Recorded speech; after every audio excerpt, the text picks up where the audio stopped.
So in today's webinar, we will bring together a range of perspectives on how the global evidence architecture can ensure that decision makers at different levels, from global agencies like UNICEF to national evidence brokers like ACID and ACRIS, have access to the evidence that they need. We will start with a presentation from 3IE, sharing insights from a recent working paper that is analysing data from the DEP to assess the state of the evidence base on the SDGs, highlighting key trends, gaps and opportunities. This will then be followed by a panel discussion where our speakers will reflect on the role of global public goods like the DEP in supporting evidence-informed decision-making across different contexts, and how this helps meet the diverse evidence needs of decision makers. So joining us today, we have Freshus Toto, who is the Executive Director of ACID, the African Centre for Equitable Development, a think and do tank dedicated to strengthening evidence production and use in decision-making for effective development policies. We have Martin Bruder, who is the head of the Department for Civil Society, Human Rights at DEval. We have Mark Engelbert, who is a Senior Evaluation Specialist at 3IE and leads the Development Evidence Portal. And we've got Kerry Albright, Deputy Director for Evaluation at UNICEF, and also a co-chair of the SDG Synthesis Coalition. And then we have Ismail Kawaya, who's a Senior Research Scientist at ACRIS, the Centre for Rapid Evidence Synthesis, a knowledge brokering institution in Uganda, working to improve the use of timely evidence in urgent policy processes. And finally, last but not least, we also have from ACRIS Rona Mujumbi-Deva, the founding director of ACRIS, also joining us. So my colleagues from the Strategic Communications Office are sharing a link to detailed bios of the panel in the chat.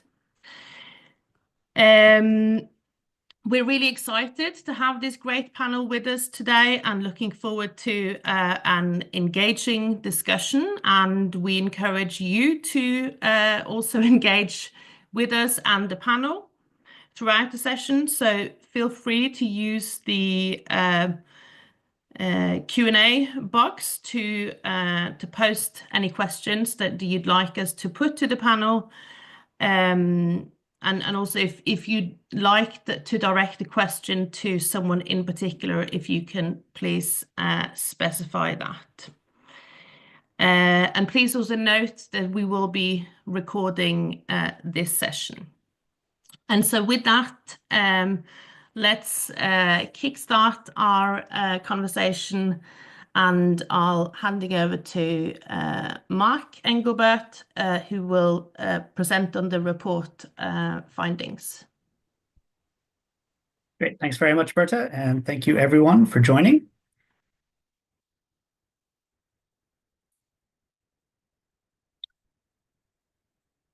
So I'm going to start out by, well, first acknowledging the many co-authors and advisors who supported the work on this report.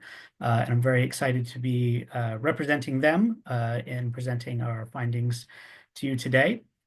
So I'm going to start by mentioning some motivations that 3IE has had for creating and maintaining the Development Evidence Portal, and what led us to pursue analyzing the DEP data in this way through an SDG lens.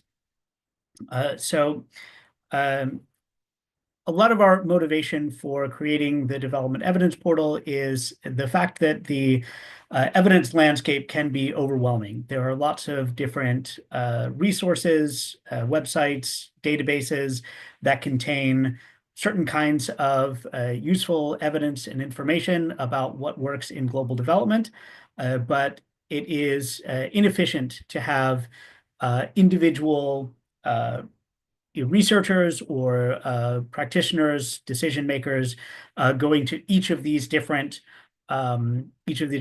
sources in order to find this information. It's a redundant use of people's time, and it's a waste of precious resources in terms of people's attention and the resources they have for looking for information.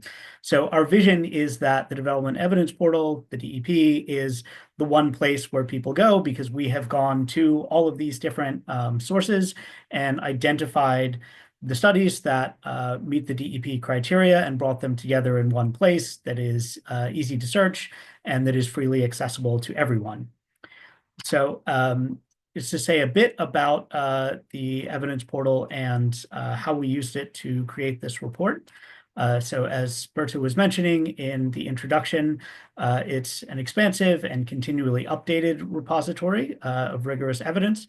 So it covers impact evaluations. So that includes experimental studies, randomized RCTs, but also quasi-experimental studies, studies that use non-randomized methods to estimate the impact of development interventions.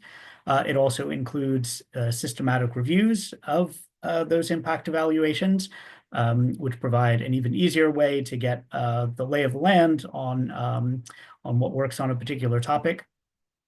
And so currently, we have nearly 18,000 impact evaluations and over 1,400 systematic reviews covering a wide range of sectors. And we capture a lot of data about each of the studies, including which SDGs they are relevant to. So the sample for this particular report covers a little over 7,000 impact evaluations and about 350 systematic reviews that have been classified to SDGs. And just to note that just because of resource limitations, our data were incomplete for studies in the health sector. So we excluded studies with health interventions from this analysis. We did still capture studies that measured health outcomes that were classified to the health SDGs, but that is one limitation of the report, is we didn't have the data to fully look at health sector studies. But so the ultimate sample that we worked with was about those 7,000 impact evaluations, 350 systematic reviews. And so the main question we wanted to investigate through this SDG lens is, where is the evidence and where is evidence missing? And just to say, there's a little star next to the word evidence, and that's just to remind us to point out that we are using the word evidence in the context of this report to refer to quantitative evidence from impact evaluations and systematic reviews. We don't necessarily think this is the only kind of evidence that matters, but we think it's an important type of evidence, and it's the kind that we at 3IE specialize in. And so that's what's covered and represented in this report. So we'll use the term evidence to refer to that type of evidence throughout this discussion. But again, it's important to acknowledge there are other important types and sources of evidence out there. So what we ended up finding, I'll highlight just a few of the kind of big picture findings from the report. Encourage you to look at the full report, where we have detailed breakdowns of the evidence across each of the SDGs. But one of the high-level finding is that we are often lacking evidence where it's most needed. So for these types of analyses, we looked at certain indicators of how we're doing with respect to certain SDGs, and wanted to know For the places in the world where the challenges in attaining these SDGs are the most acute, do we have sufficient evidence to guide our responses in those cases? And something that we generally find is the answer to that is no. Often the places that have the most severe challenges with respect to a particular SDG have the least evidence about interventions targeting that SDG.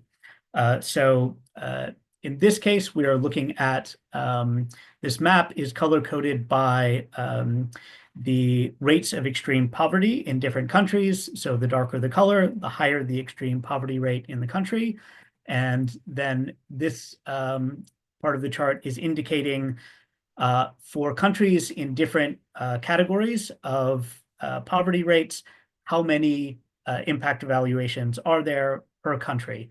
So for countries where poverty rates are upwards of 60%, there's only 15 impact evaluations per country, whereas for countries with slightly lower poverty rates in the 21 to 40 range or 41 to 60% poverty rate ranges, there are 26 and 36 impact evaluations per country, respectively. So this is just one example. But if you look at the report, this is a pattern that we found across a number of SDGs.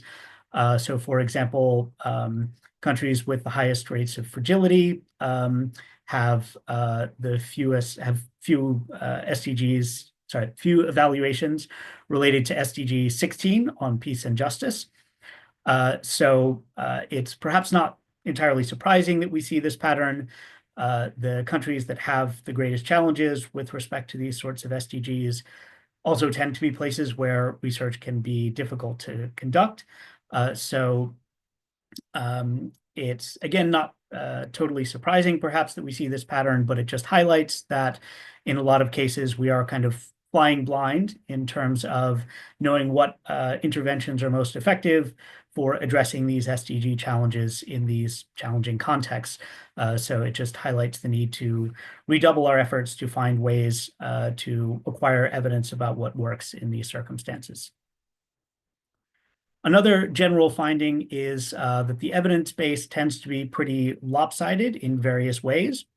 And so if we look thematically, one way of getting a high-level picture of the SDGs as a whole is there's a framework called the 5 Ps that just groups the SDGs into slightly higher-level categories of people, prosperity, planet, peace, and partnership.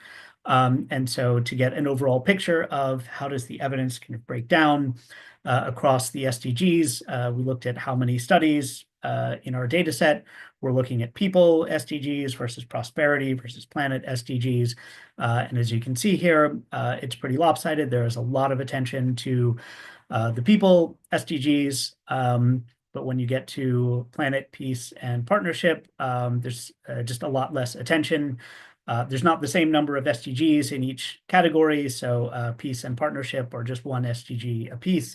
So it's perhaps not surprising that they have less, but still just the overall pattern is certain things are being studied a lot, other things are receiving much less attention.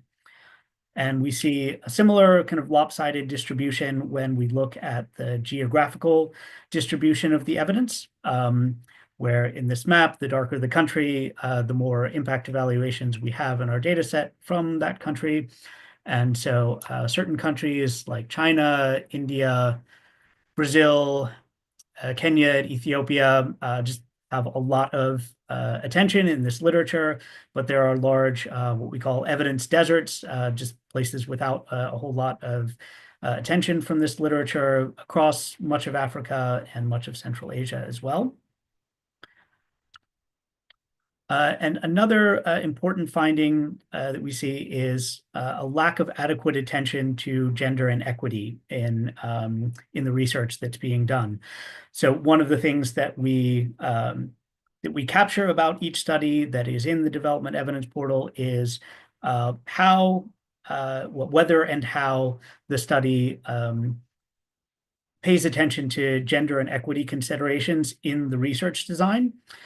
So we have a coding framework that captures whether the researchers are adopting an equity lens and setting up their research design in a way that is sensitive to equity considerations, if it is going to give evidence about whether an intervention is working well for everyone or if it's exacerbating existing inequalities.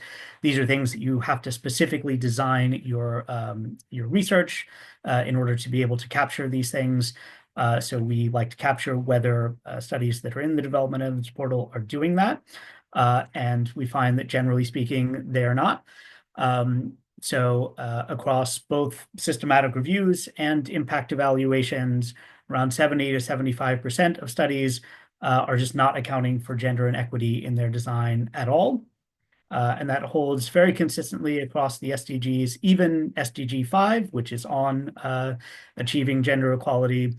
About a third are not adopting these specific components of research design that will allow them to adequately assess the impact of an intervention on different populations. So even where you think that people are going to be doing better on this, we still see a significant gap. One last finding to highlight is, again, just on the theme of the evidence base being kind of lopsided and skewed in certain directions. So one thing that stands out very clearly is that China has emerged as a top producer of evidence on the planet SDGs. There have been some major climate-related and environmental policies enacted in China in the last couple of decades, and there's been a large explosion of studies, mostly adopting quasi-experimental methods that analyze the effects of these policies. So just to give you a sense of what this looks like, these are figures for the SDG on climate action. The figure on the left is showing us that there are about 570 impact evaluations focused on China for SDG 13, but hardly any from other LMICs that are among the top greenhouse gas emitters worldwide. And then if you look at the time trend, this is a very recent development, and just the way that the China-focused research has just been taking off over the last several years, with just very minimal growth in the amount of attention being paid to this in the literature from sort of all other LMICs combined, is just dwarfed by the amount of research that is focused on China. And our analysis suggests the vast majority is being produced by Chinese researchers and funded by Chinese government agencies. So there is very much a kind of national effort within China to dedicate research resources to this. And we'll say a bit more about this as we come to our recommendations. So we have a few recommendations to highlight from the work we did on this report.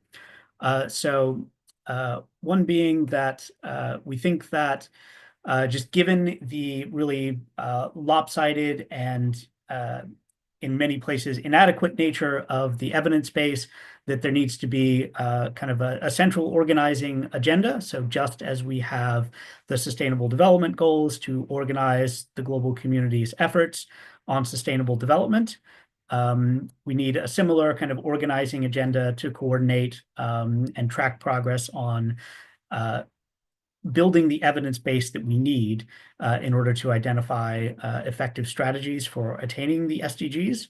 And hopefully some of the panelists will talk about kind of what this could look like in practice. Another thing is just given the extent of the gaps in the current evidence base, compared with the sort of resources that are available globally for conducting research, we think that there's definitely a place for what we might think of as traditional impact evaluation methods that rely on primary data collection, doing extensive surveys, but these need to be complemented by innovative evaluation methods that can be conducted at lower costs.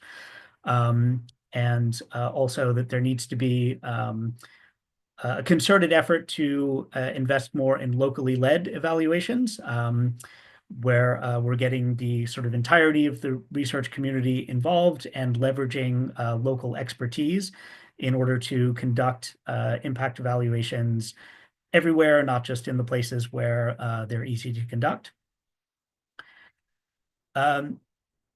As we've seen, there's a huge gap in attention to the planet-focused SDGs that is partially being addressed by what we saw with the Chinese focus on addressing research to environmental questions, but there are a number of limitations to the evidence base that we have currently. One, just the very narrow focus on China means that we just have very little evidence about what works elsewhere. And also with the just sheer volume of the research focused on China, it's likely that there's variation in the quality of that research. But we know from systematic reviews that are focused on environmental questions in this literature that there are high quality studies out there. So we just need an approach that kind of combines the attention to rigor and high quality that we know is possible in conducting environmental impact evaluations with some things that we think are useful about the Chinese approach, namely just taking the issue seriously and dedicating resources to conducting research on environmental questions, and also using existing data sets rather than collecting primary data, and having a kind of well-rounded research approach that can be done kind of at scale without sacrificing quality.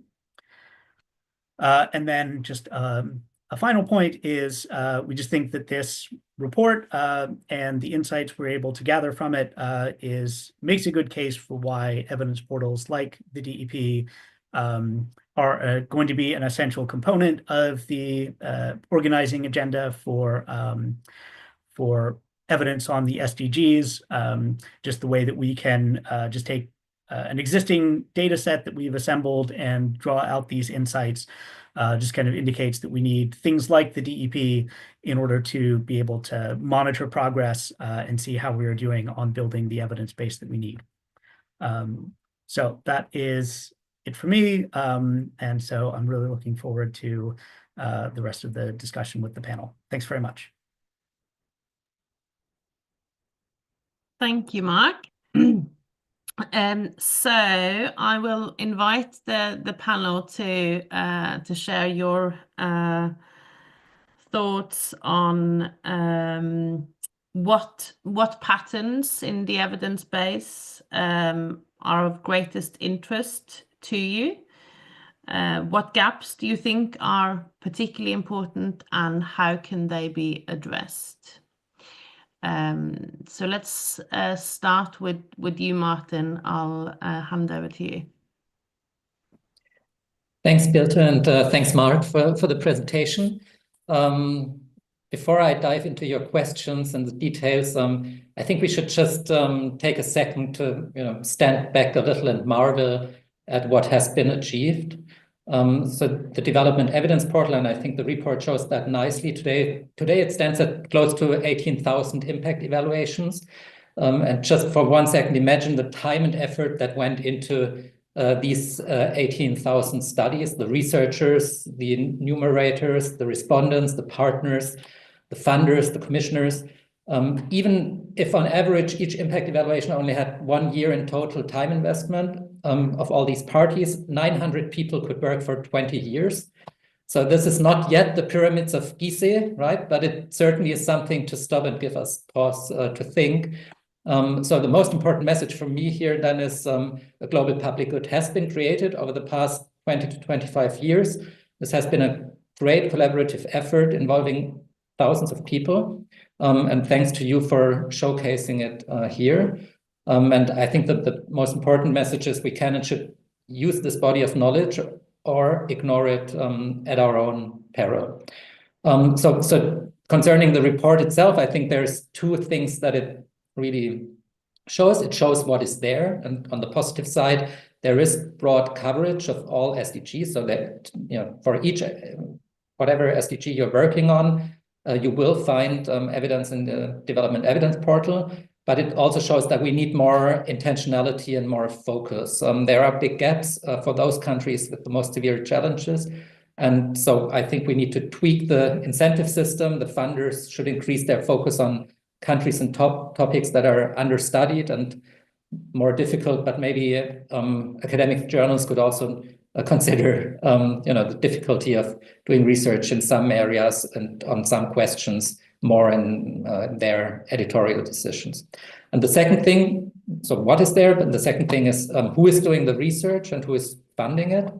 The report shows that it's really a collaborative effort of many actors and agencies, but it also shows who is missing. This concerns, and Mark mentioned this, locally led research, but it also shows new gaps emerging. We've seen USAID as the lead funder in food security and the fourth largest funder overall. So there is when you read into the report, you'll think that probably, or my takeaway was, there are substantial challenges ahead, and it makes them visible. So I think that's helpful as well.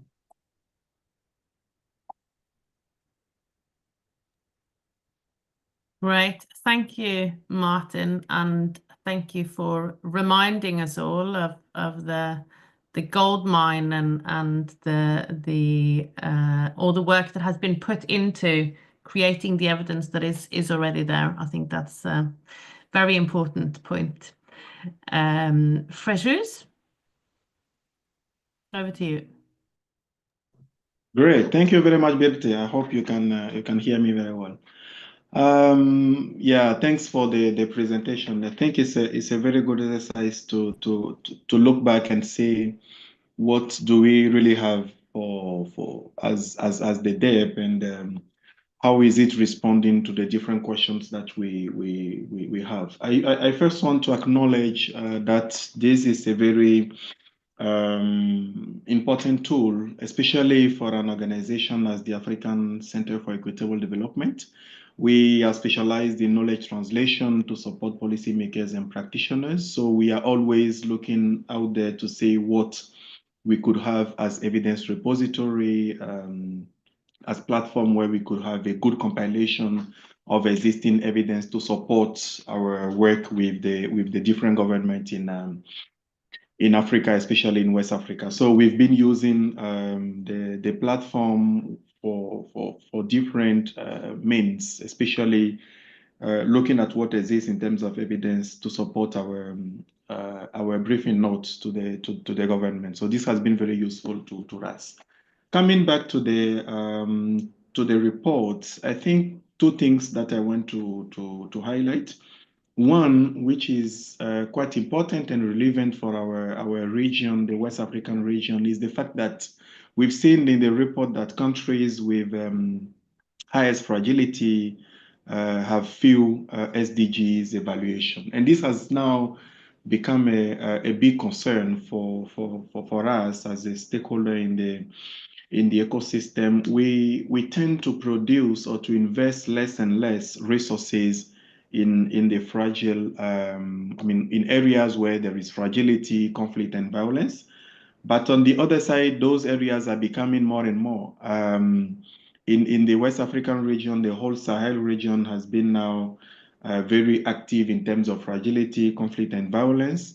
Very calm countries like Benin, Togo, they have now been experiencing some conflict issues. So it seems like in the coming years, we will be having more countries experiencing those fragility issues, and we should come up with more innovative ideas, I think, for making sure that we can also be able to generate good evidence from those areas, because it seems like there would be definitely areas where there will be more need for investment, so more need for evidence-informed investment. So that was one point that shocked me a bit in the report.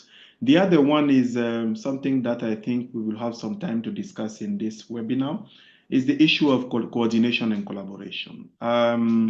This HAT platform has been in place for many years now, and you've seen in the ecosystem that we keep having new ideas of establishing new platforms called repositories of evidence or platform of evidence. But I think at some point, we will need to come up with something that could be considered as digital public infrastructure, where we have a global platform which could serve many objectives, where many organizations or many evidence generators would find it as a public good, where they can customize, they can adapt it to their specific needs. So this aspect of coordination and collaboration that was mentioned in the report is also very key.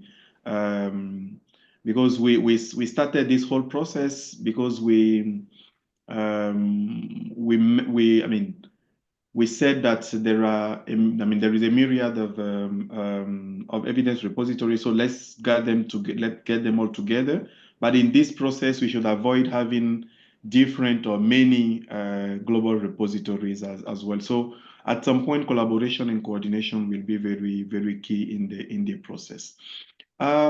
Which gaps do we see? Maybe just one that could be important, but it is very inherent to any digital platform.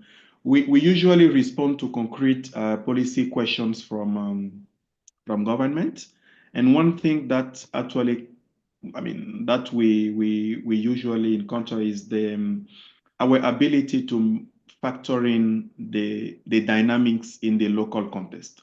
I remember last year we were providing a briefing note to the government of Benin on a new reform that they wanted to put out in the agricultural sector.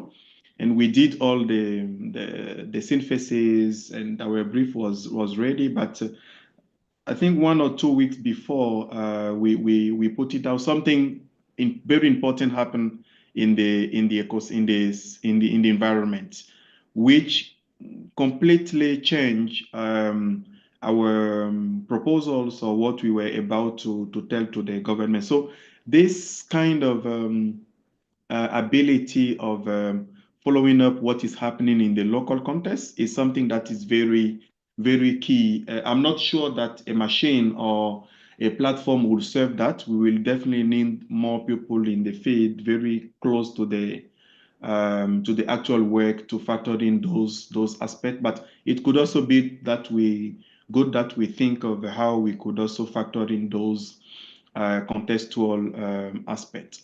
The second thing that I want to also share, which I think would be a good way of improving the platform. I've not visited it in the last week, so I don't know if the feature is already in place, but it will also be very good for us to see what people are coming to request on the platform. It could also give us a good sense of the policy questions or the policy issues that are of interest for the ecosystem. So maybe we could also use it as a good direction for establishing research agenda or deciding on what aspects of the SDGs or the development issues you want to work on. Yeah. So Birte, thank you very much. I'll stop there for now.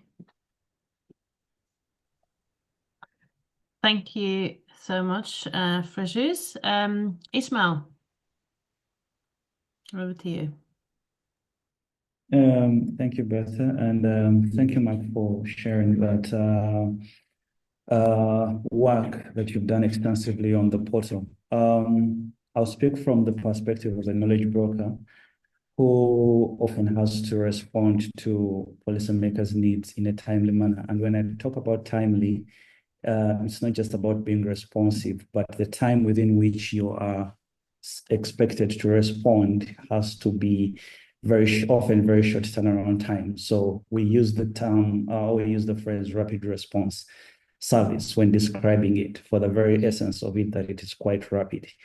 So such a portal or a database is certainly very, very critical for the work that we do, because we need to find this evidence in very short turnaround times. So in looking at what Mark had shared, I quickly looked at the kind of evidence that is available and that we often draw on quickly if we need to have responses within a few hours or sometimes a few days. And quite clearly, we use a lot of evidence synthesis if it's available, systematic reviews. And we could see from the range of the available evidence compared to the impact evaluations. Of course, both we can see that there's still a lot of investments that are required. But when it comes to the systematic reviews, it's quite lopsided in so many sectors. And that aligns quite well with our experience, given that our experience was majorly the health sector, supporting policymakers in the health sector. It was quite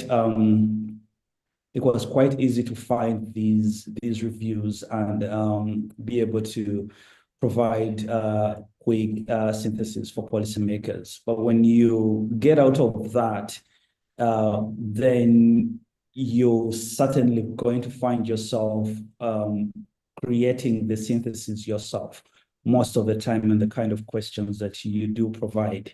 So that's one thing that I think needs to be highlighted in part of the patterns.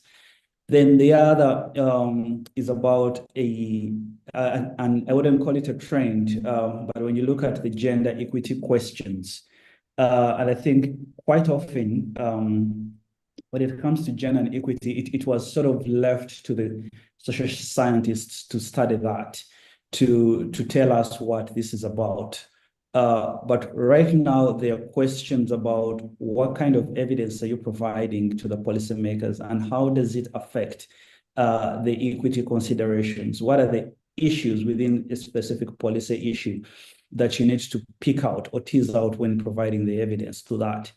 And this certainly has to come from the evidence that you're providing, and certainly it's been part of it's still the challenges that we face when you get to synthesize this evidence and try to and provide real good quality evidence on gender and equity. It's very difficult to find. You're going to have to make triangulations with what has been done in studies that basically study gender or equity considerations. But if you're looking at intersections of health, climate change, if you're looking at things to do with poverty, then these are real legitimate questions that we need to be asking in the evidence, from the evidence production itself, to be able to support policymaking. So I will stop on that for now if we're looking at the patterns, and then I'll add on to that later on. Thank you.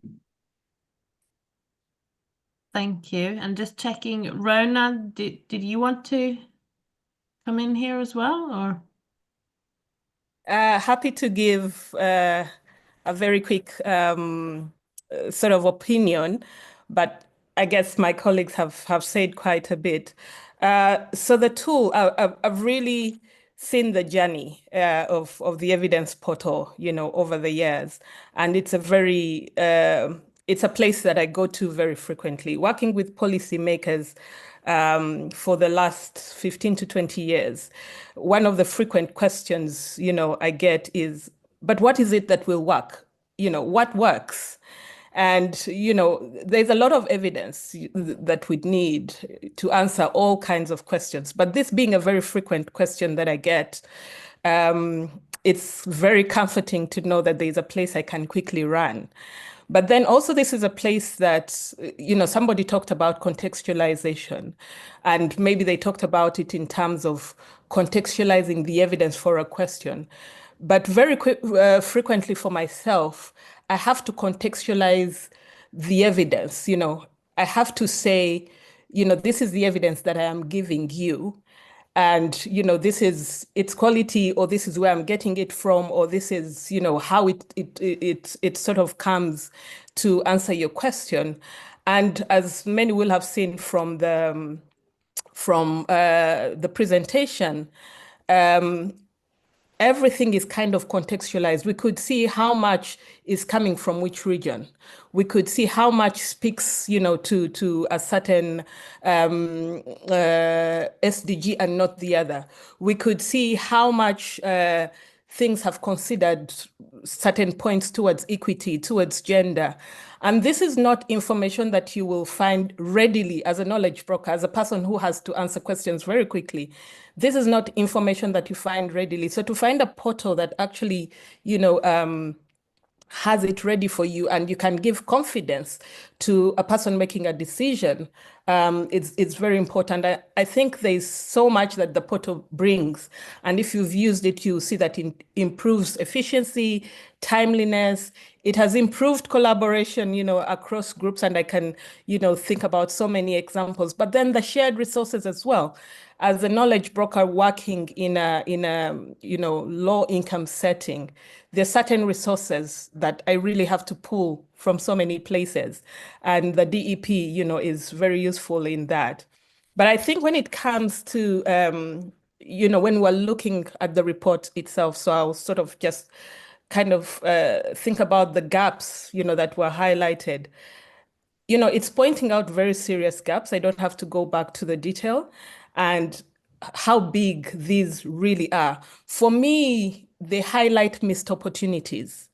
They're missed opportunities for us to use evidence at a time when there's momentum. I think there's such goodwill at the moment for people to use, evidence, evaluations and all kinds to be able to inform, decisions. But it's also at a time when, I'll put that in quotes, but good and formal evidence, is at a time when it is contested, it is in competition with, what I would probably look at as not very good evidence for decision making, for development. And so when I see these gaps, I do realize that there's such huge and missed opportunities for us to input into such processes. And so, as we say thank you to 3IE for this DEP, I think it also highlights how much more work, that we have as people who think that evidence should go into decision making, how much more investment needs to be put into a global public good like this to fill up those gaps, especially for critical places like low and middle income countries. I'll stop there for now, Birte. Thank you so much, Rona. And then finally, Kerry, over to you. Thanks very much. And I completely echo what colleagues have said earlier on. I mean, it's just a phenomenal resource. I can't imagine anybody wanting to conduct impact evaluations or syntheses in future in the development space, never going back to this portal as a starting point. And like others have said, I've seen it sort of grow over 20 years, and it's really quite amazing. Maybe I think thinking with my UN hat on, I think what is particularly important about this report is the value of tagging against the Sustainable Development Goals. Many existing databases really don't do that. So coming from a UN side, it's an incredibly valuable report to be able to see exactly how well or badly we're doing. We have our own sort of stock take of the Sustainable Development Goals, and the 2024 report, even before the current cuts that we see globally now, were incredibly sobering. So only about 17% of the SDG targets are on track. Nearly half are showing minimal or moderate progress, and most importantly, I think progress on over 1/3 of them has stalled or even regressed even before you start talking about COVID. And I think for me, the report, one of the high-level findings really was that there was, across nearly all of the SDGs, a very limited supply of high-quality evidence synthesis. And this was something, a sort of sentiment that was behind the other hat that I'm wearing here, the Global SDG Synthesis Coalition, recognizing that actually there did need to be more synthesis in relation to the SDGs. 3IE helped UNDP, who founded this initially, now co-chaired by UNICEF and involving 45 UN agencies. But the initial report produced by 3IE also was an incredibly valuable starting point. I think some of the other observations that Mark pointed out really are shocking. So this striking lack of attention to gender and equity, including in the SDG 5 on gender equality. And for the UN, the sort of one of the unifying frameworks of the Sustainable Development Goals is the need to leave no one behind. And we're looking, even with sort of innovations that are being discussed now around AI, for example, what we really cannot afford to see is development interventions that exacerbate existing inequalities. So I think that is a super important gap. The geographic basis of evidence was really interesting. I think Mark mentioned some gaps across Africa. I think the Middle East was also there in the report as a geographic region where there was too little synthesis or impact evaluation taking place. The China observation is fascinating. It kind of echoes informally, I guess, with a lot of things that I've seen, amongst colleagues at various synthesis type events recently. There's a lot of interest in China towards synthesis and impact evaluation. You can see it really mushrooming and growing, which is wonderful. It makes me think as well, one of the limitations that we always know across the sort of evidence synthesis movement is a natural tendency to prefer or to utilize studies in English. So if there is this big influx of Chinese studies coming onto the global stage, I think we really need to think about not just having that as a silo, but how we can integrate Chinese language into some of the more global studies. AI may help a little bit, but I don't think that's a be-all and end-all solution.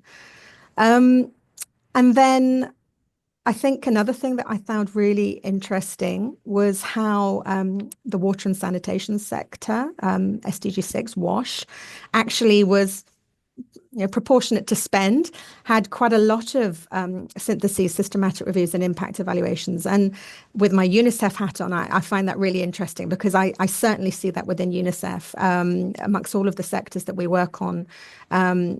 There is a lot of interest amongst WASH colleagues in systematic reviews and impact evaluations. So it was very interesting for me personally to see that was replicated or echoed more broadly. And then finally, I think for the moment, the issue of gaps. There was a recent sort of innovation across the UN system where a system-wide evaluation office was set up, reporting directly to the Secretary General. And last year, they produced an evidence map looking at UN evaluations, about 1,000 evaluations across the UN produced every year, also tagging those against the SDGs to see how we were covering or not covering. And the interesting thing here is this is a little bit different to the DEP because a lot of UN evaluations, traditionally at least, haven't always been about impact evaluation. So we see a lot of process and performance evaluations. So not the what works, but the how and why things work. And I think this is a really interesting sort of comparator when we're talking about bringing in different sources of evidence. And I think what was so interesting about that map is actually it found a substantive evaluation evidence base, albeit not impact evaluations, on things like SDG 5 on gender, SDG 16 on peace, justice and strong institutions, and SDG 17 on partnerships. And I'm mentioning those three examples because those were exactly the three areas that the report said were missing amongst the impact evaluation and systematic review studies included on the DEP. So I think it's a real potential complement looking from different data sources. I'll stop for now. Thanks. Thank you, Kerry. And I think a really nice observation to end this round of discussions around the complementarity of the type of evidence perhaps that you find on the DEP and the type of evidence that isn't there, perhaps for good reason. Okay, so I'm going to move us on to from the patterns in the evidence base to talk a bit about and some of the panelists have already touched on use and use of resources like the DEP.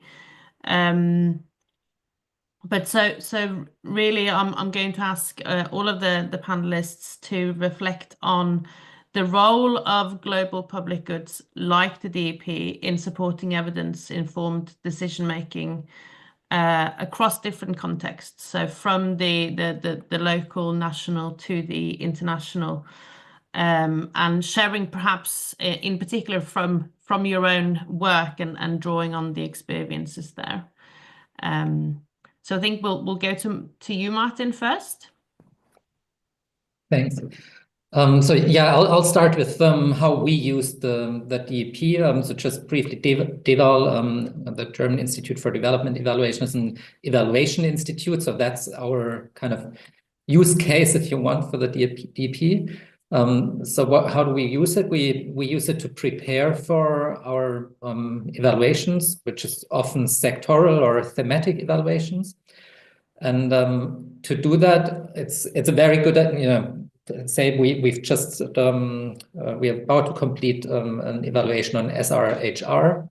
So when we started that evaluation, we would go to the DEP, try to get a sense of what's been researched in the past, and we also jointly with 3IE prepared an evidence and gap map on that sector or on that thematic area.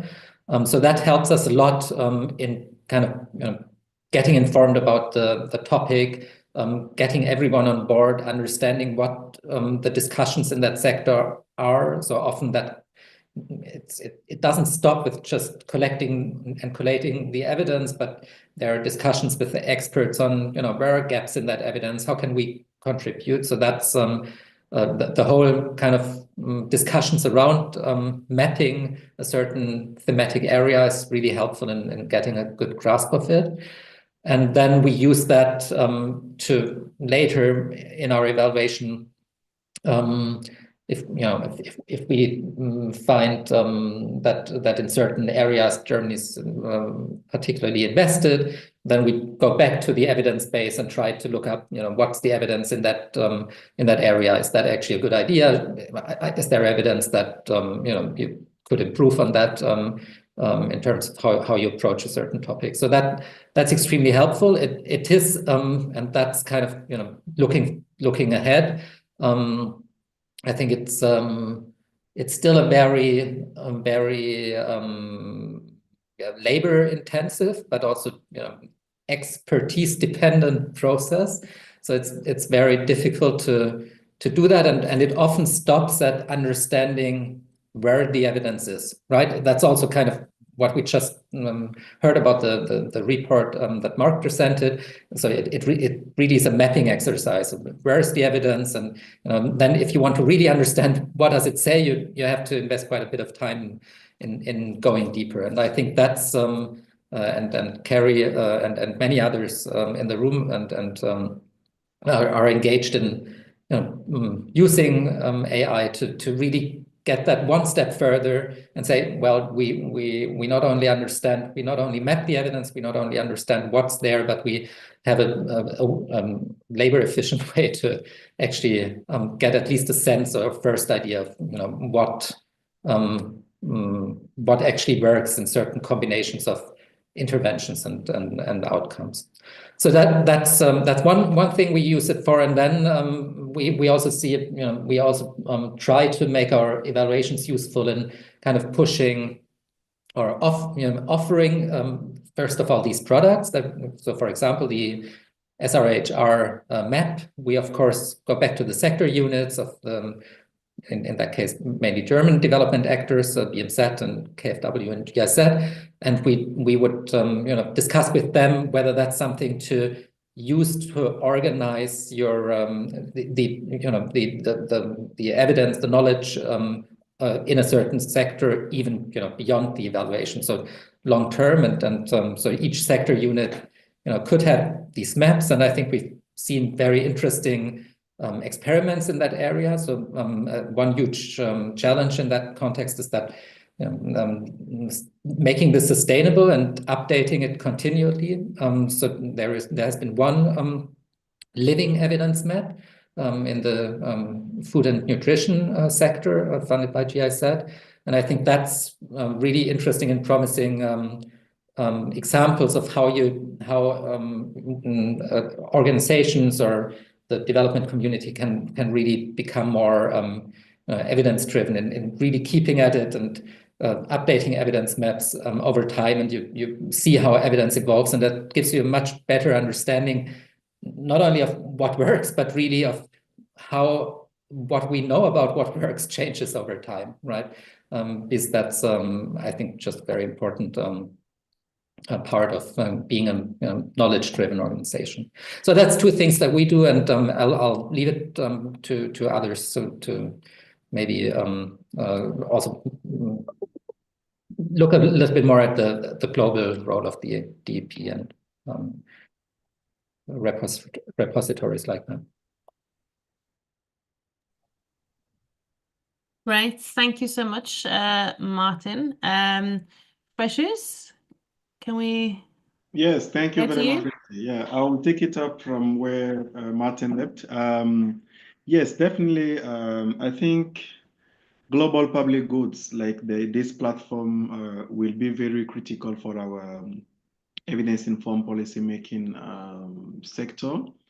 And for me, when I'm thinking about that, I was saying if this is something that would happen, maybe we will need to adhere to the principles of the digital public infrastructure. As you could see, there is a lot of thinking now about how we could develop and increase the availability of DPI, the digital public infrastructure. And I see this kind of platforms using the same principles and rules for being established. And one of them is the issue of collaboration. As I had mentioned, this has to be not just a 3I initiative, but something to which people can refer to, and they know they have contributed a lot, and they don't just play a role of being a user, but they should be, feeling that they contributed to the development of that kind of platform.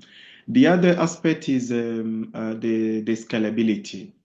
So basically, we have something now which is a good platform featuring mainly research from impact evaluation. But in the future, maybe we should also get the platform to be prepared to account or include other types of knowledge that are not necessarily, for example, from academic, but how do we factor in practitioners' knowledge? How do we factor in administrative, I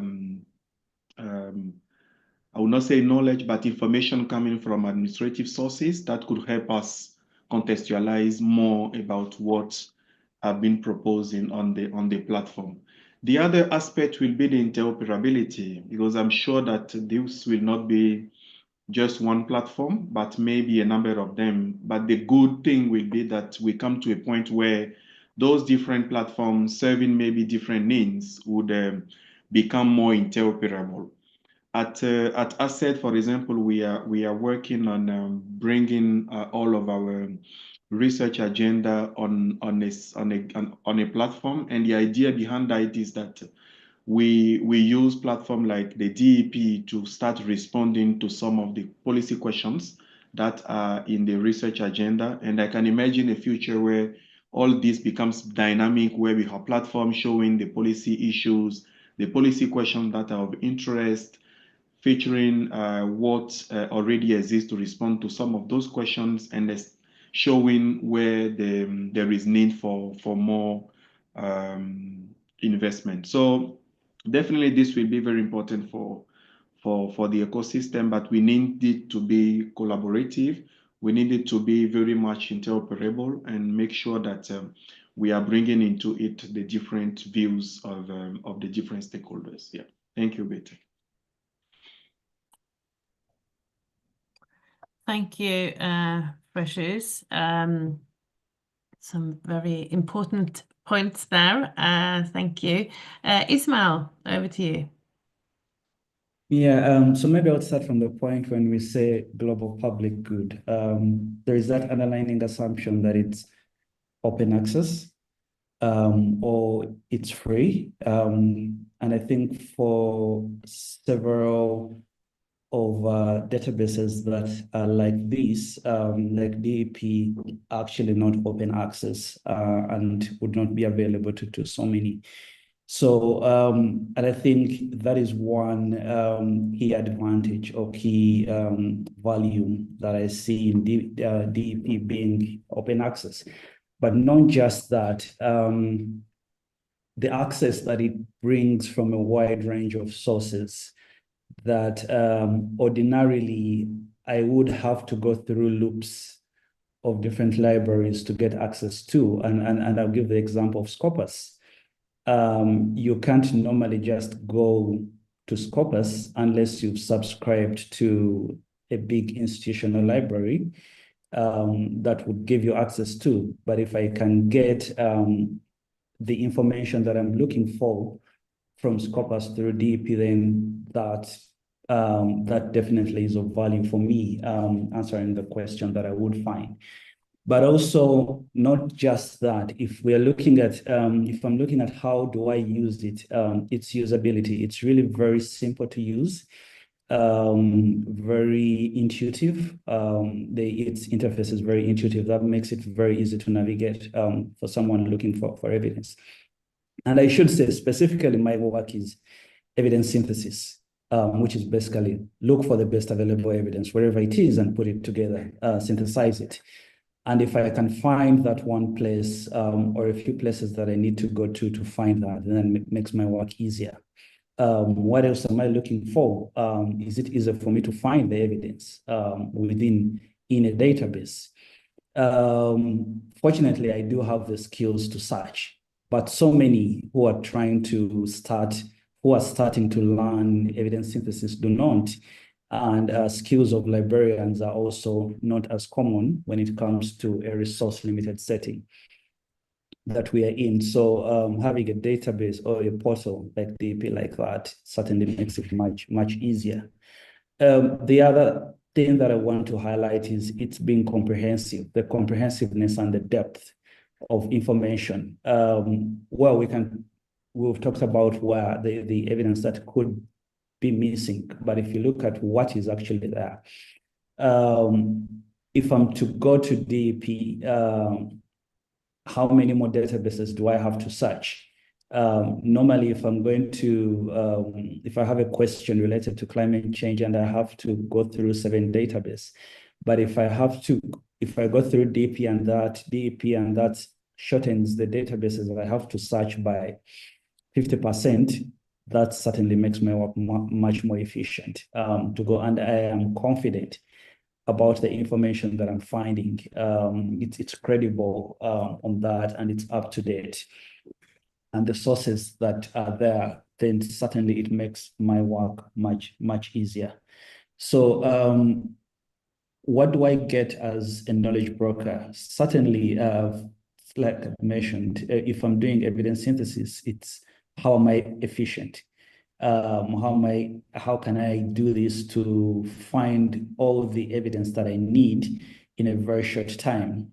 And if I'm going to look, if I'm going to search in more than one place, can I reduce that by going to this one portal that makes it much, much easier?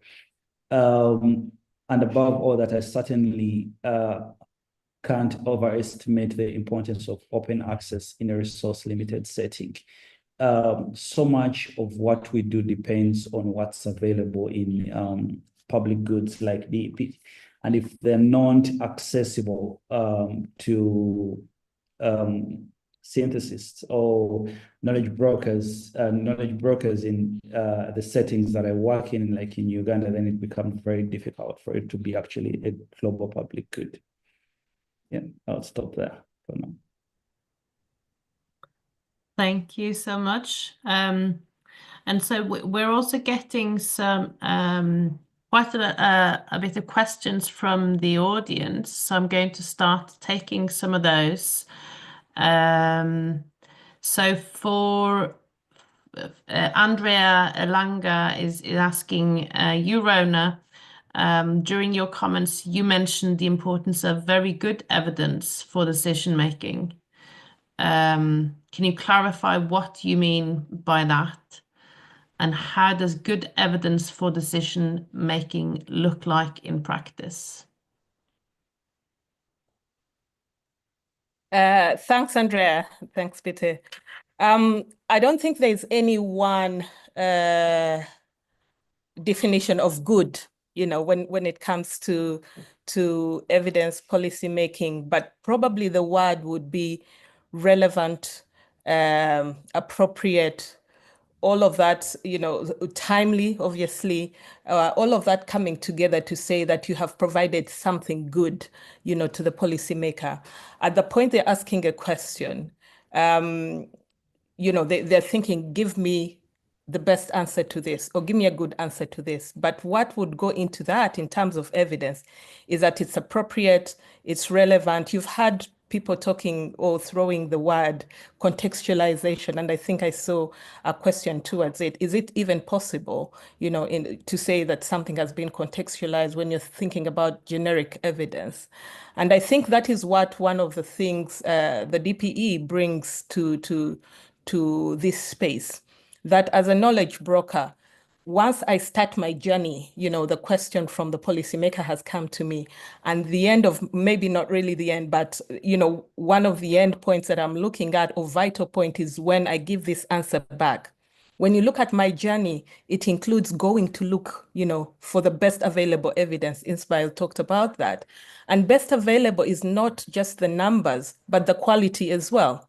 So it could be that 2 or 3 papers that I leave out of, whatever I'm looking for are the vital ones for this person to make a decision, and not the 1,000 that I am, sort of focusing on. So how do I make sure that I have everything?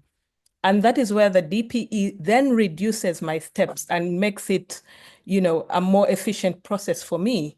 So I cut down the numbers of steps by the evidence that I need to go looking for is here. What remains then is for me to contextualize it, to ensure that it's talking about the setting, it's relevant, it's answering the question that has been asked. And this relevance could be national relevance. I'm talking about a country, Malawi, or within Malawi, I'm talking about a particular, province or things like that. So it goes down to ensuring that I'm answering a question appropriately, relevantly, and in a timely manner with the best available evidence that there might be at that point in time. And I guess that's why we also begin to think about things like living evidence. Fred just talked about a situation where they were just about to, provide the evidence they had, and something that changes the whole context, happened. How are you able to ensure that what you're giving is actually up to the point in terms of updated evidence? So all of that goes into the definition of good. So, I hope that sort of brings an idea of what, as a knowledge broker, working with policymakers, but also trying to pick up what evidence is available, what I would then sort of call good evidence. Thank you so much, Rona. And Kerry, from your perspective, the role of global public goods like the DP. Sure, and thank you. And I'll try and keep it brief, because I'm conscious there are a lot of very interesting questions as well in the Q&A. It would be great to get to. So from my perspective, I mean, I mentioned obviously the SDGs, it's the bread and butter for UN agencies. So having anything where evidence is tagged against the SDGs is really useful. But I think in terms of the current sort of geopolitical environment that we're seeing at the minute, with sort of drastic aid cuts to the development and humanitarian system happening everywhere, there's a need more than ever, I think, to be smarter in where we invest, our choices of interventions, to try and ensure cost efficiency, cost effectiveness, and to get much better at demonstrating impacts and outcomes. And here, you know, the DEP is such a valuable starting point for this. Wearing my UNICEF hat, we are getting more and more interested in impact evaluation, more and more different initiatives, including looking at the use of impact evaluation in fragile contexts, and including a focus on gender outcomes. We had a big global impact evaluation forum co-sponsored with WFP last year. 3IE were involved, as you know. And that really shows that this interest is growing across the UN system. And there was a question in the chat, I think, from Joshua, and I completely echo that, about the need to not just almost to kind of be seen to come in from outside and do that, but to actually really get policymakers interested in understanding why impact evaluations can help you answer those really difficult questions about where to invest your resources. So we have quite a lot of national evaluation capacity development initiatives where we work closely with governments. And I think getting them to understand how impact evaluation can make their lives easier in terms of fiscal choices at very difficult times is super, super important. The other thing that one of the recommendations in the report around this need for a dedicated evidence for sustainable development agenda completely resonates as well. Several people on this call I know are involved in the Evidence Synthesis Infrastructure Collaborative, the ESIC initiative funded by the Wellcome Trust and others. And the Global Synthesis Coalition, part of our contribution to that is trying to identify the top 100 synthesis questions to accelerate the SDGs. And I can see that this, the portal and the report will be a super useful resource to help feed into that process. And I really agree there's too much duplication, there's too much fragmentation, and there's too many gaps at a time when money is short. I think the biggest challenge with all of this is, by its very nature, the global public good. You always have a free rider problem. It's commendable, highly commendable that it's open access. But if everybody else uses your resource, but then isn't necessarily willing to input or to help support it, we have a tragedy of the commons where pretty soon it dies because it's not financially sustainable. And I think with any global public good, that's a really important thing to think into whatever we vision as an output of this ESIC process in terms of thinking how we coordinate better together, that we make sure that the key sort of underlying resources are supported to enable us to work better together. Thanks. Thank you, Kerry. Right, so I'm going to pick up, there are some really good questions from the audience, some of which we are trying to also answer by responding in writing. But there are several questions around use, and I'd like to invite colleagues to respond to those. So, for example, Kanal Hamal, the quality and frequency of evidence is dependent on the resources. So we invest a lot in generating evidence. How can we maximize the use of the evidence to justify this investment, especially as we do not use the local language in most cases? Then there is a question that's I think getting to a similar point, is it possible to have evidence that works for all? This is in response to the idea of building evidence that works as well on what works, as well as contextualization of evidence. And then perhaps a question that's addressing a slightly different point, but I think an important one to consider,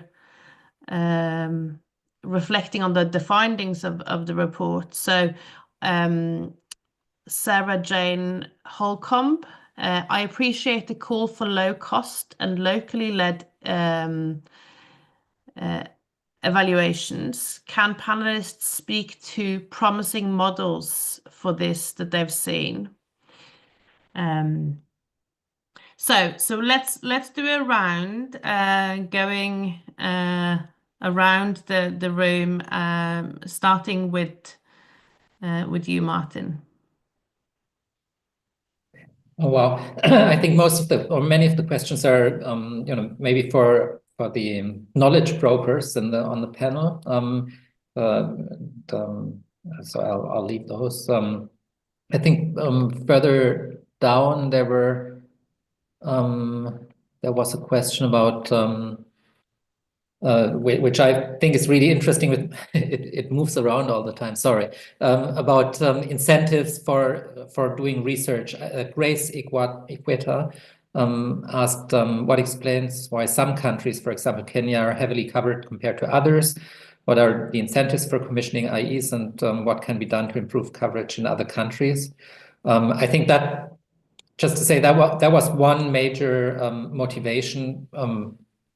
I wonder whether it was there from the outset, or at least when we published the report, we really wanted to highlight that that aspect, that there is a bias in how, in the incentive structures of where to do research and what questions to ask.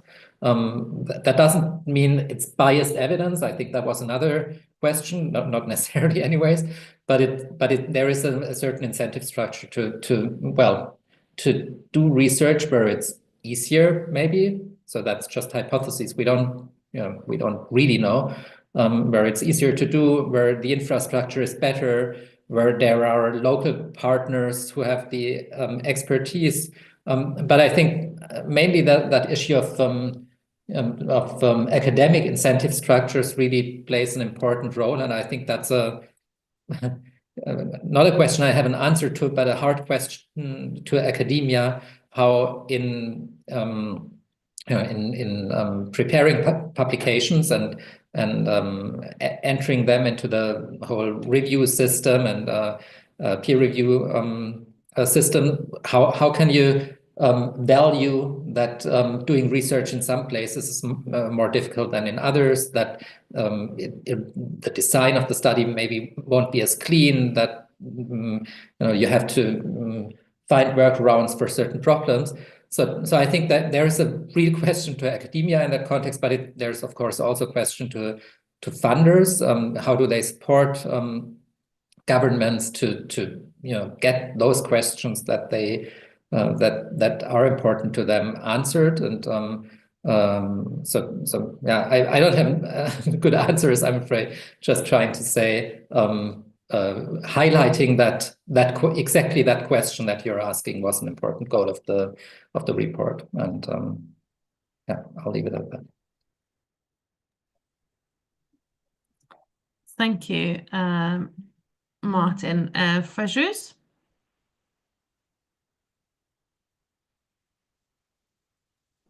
Yeah, there was a number of questions, but I've seen, I think, two of them, which clearly, I mean, there was one from Joshua from Tanzania who was talking about how to improve the uptake or the engagement with the government officials. There was another one, I don't remember from whom, who was saying, how can we bring a balance between the generation of evidence and maximization of the use? For us, as I said, maybe I will base my response on on our own experience. For this, I think we need to cover at least two point parts.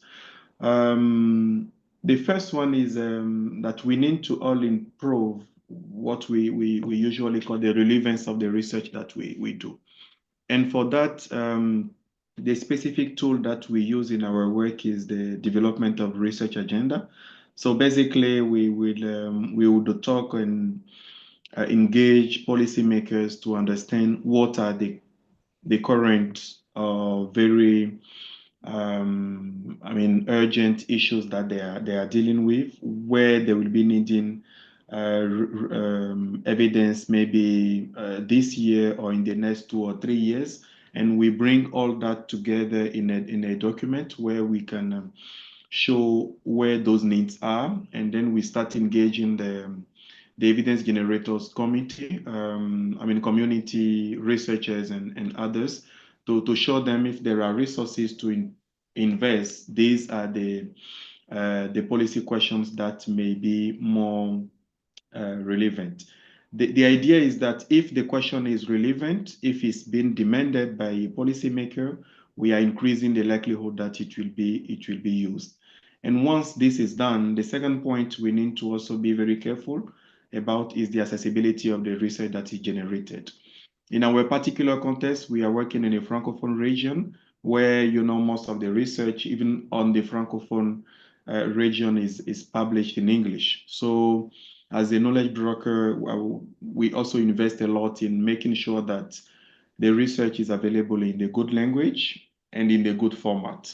So I think those are some of the elements that if they are in place, we can seriously improve the likelihood of making those research being used by the policymaker. Yeah, thank you very much, Birte. Thank you. Perhaps I can go to Mark. There's been a number of questions around the DEP. So inviting you to respond to any questions that you'd like to speak to. So I've been trying to keep up with providing written responses in the chat. So hopefully I have managed to do so. I don't know if there are any questions remaining that would be specifically for me, but if anyone who's asked a question that I've answered would like to follow up, just please put another question in. Happy to answer live or writing. Great, thank you. Ismail.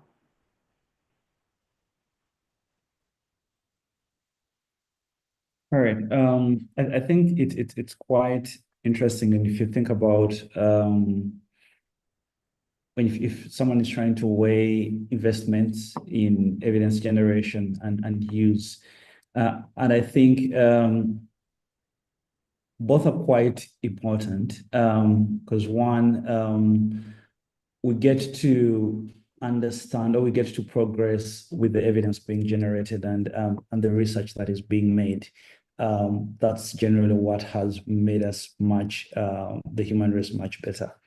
With the vaccines and all the interventions available, all that could not be possible if the investments weren't done at the time they needed to be done. So I think that's very, very key. However, when it comes to the locally led research or evaluations and the lack of it all, the little or lack of it, and how do you improve that? One, there has to be deliberate process to engage the local governments to be part of this. And I think if you look at the landscape of this evidence, most of it is being funded by philanthropists or donor countries, what we would call donor countries in quotes.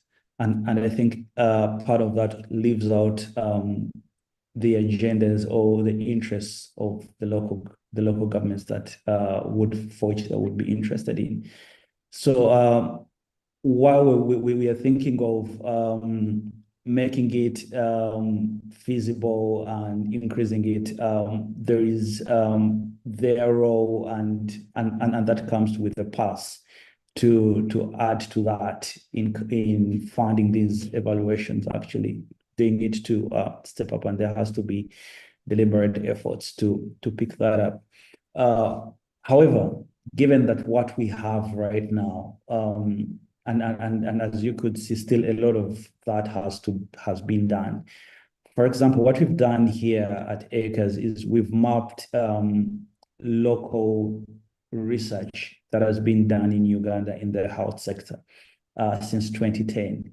And this has been used to develop a research agenda for the ministry. And it's been very, very, very helpful to understand what is it that is being done right now, and how helpful is it, how helpful can it be to respond to questions, to policy questions that policymakers do have on that, and sort of also reduce duplication.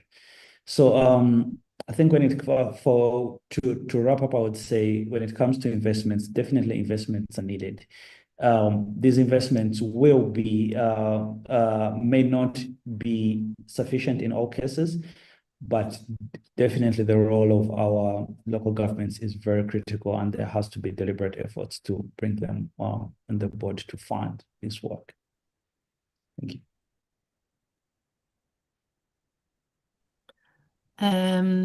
Rona, do you want to add anything? We've just got a few minutes left.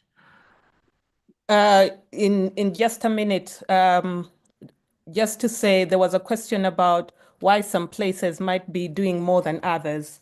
I'm paraphrasing that, but I think sometimes it's also the commitment of the leadership. The leadership will decide where the resources go and what they do and what's important, for that time and not another. And so, that might be one of the reasons also we see things in those places.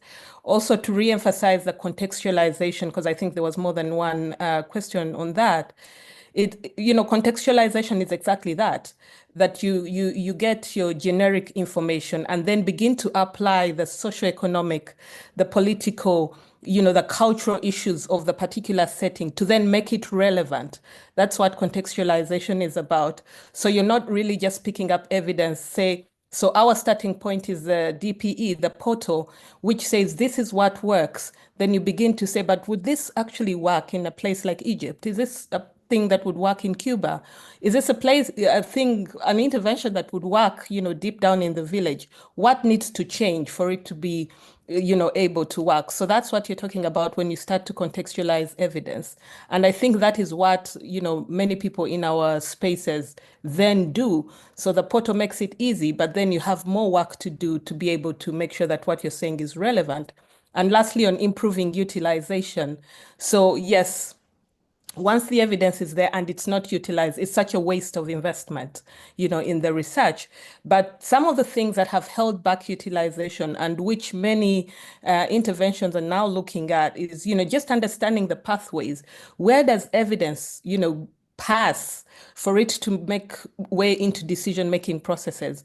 There are many decision-making processes that are very informal. You don't know what the structures are. How do you get evidence onto the table for people to begin to discuss it? You also need a certain set of skills, certain knowledge, to get the evidence there, but most importantly, certain attitudes. And not everybody shares this. So the fact that the evidence actually exists does not mean that it will automatically get to the other side. There's actually work that needs to be done. And I think one of the things that we've been sort of drumming and hitting walls about is to actually get investment also in translating that evidence into where it, needs to be taken to make a difference. So if investments are only made in generating the research, but not in translating it, then it also ends up being a waste and hence, not being utilized. And that's why we celebrate places like DEP, which increase, say, the access, which make very difficult language a whole lot easier, say, in summaries and things like that. So that's, what I wanted to emphasize as well. Thank you. Thank you. Kerry, a few final words on use. Thanks, Birte. I know we're out of time. I've been trying to type in the chat the questions related to the voluntary national reviews and country-led evaluations, so I've put some stuff in there. I think really, for me, the whole thing about use, I think from a decision-maker perspective, particularly a sort of government policymaker or official or a UN official, the greatest value really lies in synthesized insights that blend both scientific rigor with practical relevance, which is why for the Global SDG Synthesis Coalition, we advocate so strongly for a mixed methods approach, not just quantitative and qualitative, but also different forms of diverse forms of evidence. So I think this idea of real world insights, political economy, implementation science, behavioral sciences, all of those sorts of things, those diverse approaches are super useful and really needed if we try and address really complex policy and development challenges. I think the DEP portal is a fantastic starting point. I know a question we didn't get to was where we think we could innovate with and sort of make the portal even better than it is. But I think identifying the role of the DEP alongside these other forms of evidence, diverse languages, the enhanced demand that colleagues on the line already talked about in terms of helping to set the global evidence agenda for sort of future syntheses. These are very exciting times. There's a lot going on internationally debating these questions at the moment, and 3i is a very important player in that. So thanks very much for inviting me as well to talk to you today. Thank you. And I think landing on, I think, some important reflections around, also the importance of a portals like the DEP, but the limits of it, and accessible evidence being necessary, but not sufficient for use. And perhaps that's something that we can address in a follow-up webinar. I know that Ismail and colleagues in Uganda are doing really exciting work on deliberative dialogues and the importance of working with decision makers that I'm sure that we all want to learn more about as well. So thank you, first of all, to the panel for for being here and sharing your reflections and experience. And thank you so much to our audience for joining us today. And we will soon be announcing the details of our next evidence dialogue towards the end of April, where we'll be presenting the findings of a large systematic review of market access interventions in the agriculture sector. So keep an eye out for more details on that. So again, thank you.